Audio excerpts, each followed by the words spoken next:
The Science of Getting Rich by Wallace D. Wattles. Narrated by Andrew. This is great audiobook production, created for research, study, and discussion purposes. Is opportunity monopolized? No man is kept poor because opportunity has been taken away from him, because other people have monopolized the wealth and have put a fence around it. You may be shut off from engaging in business in certain lines, but there are other channels open to you.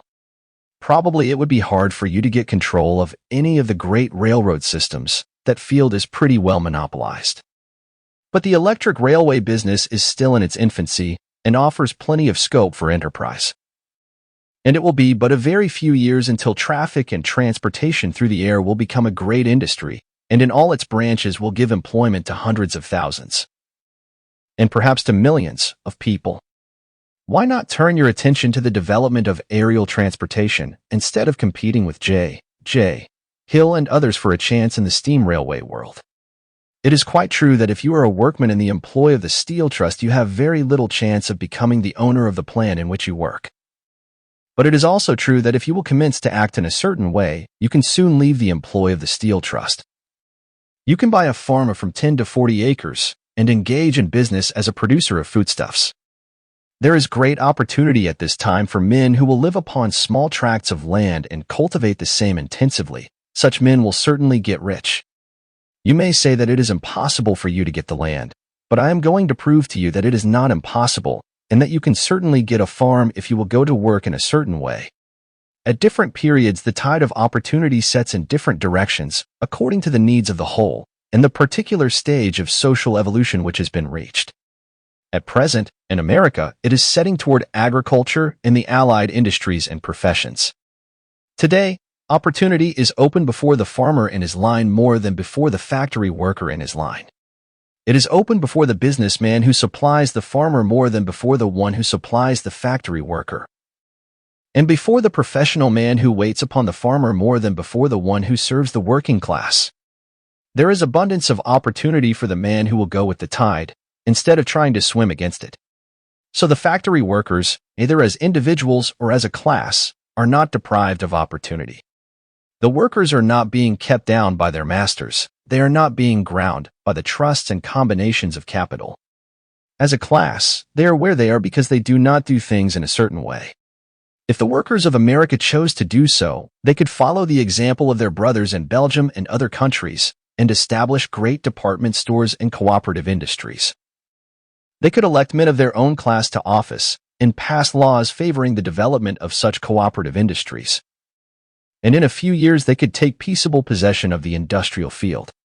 The working class may become the master class whenever they will begin to do things in a certain way. The law of wealth is the same for them as it is for all others. This they must learn, and they will remain where they are as long as they continue to do as they do.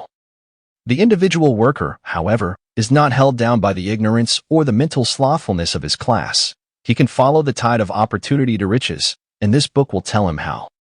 No one is kept in poverty by a shortness in the supply of riches. There is more than enough for all. A palace as large as the Capitol at Washington might be built for every family on earth from the building material in the United States alone. And under intensive cultivation, this country would produce wool, cotton, linen, and silk enough to clothe each person in the world finer than Solomon was arrayed in all his glory, together with food enough to feed them all luxuriously. The visible supply is practically inexhaustible, and the invisible supply really is inexhaustible.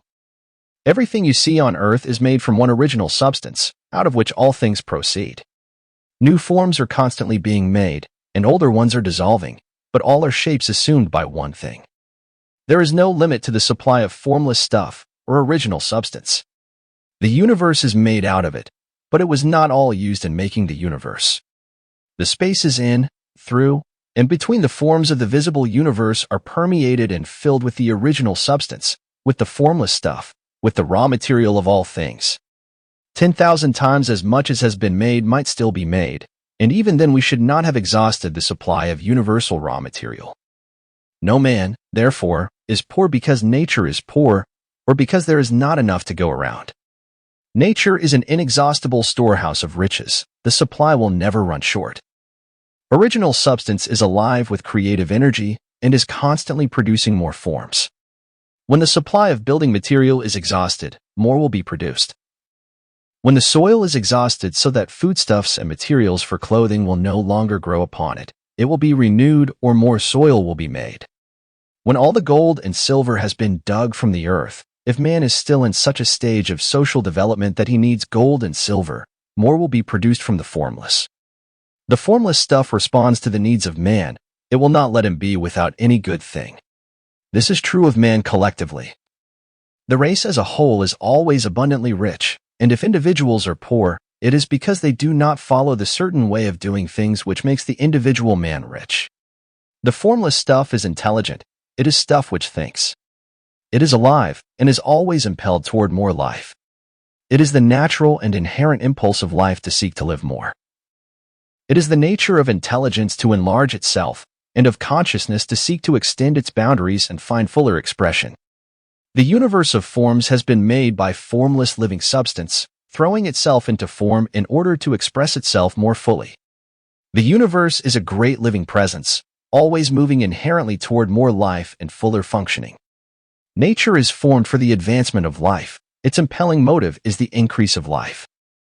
For this cause, everything which can possibly minister to life is bountifully provided. There can be no lack unless God is to contradict himself and nullify his own works. You are not kept poor by lack in the supply of riches.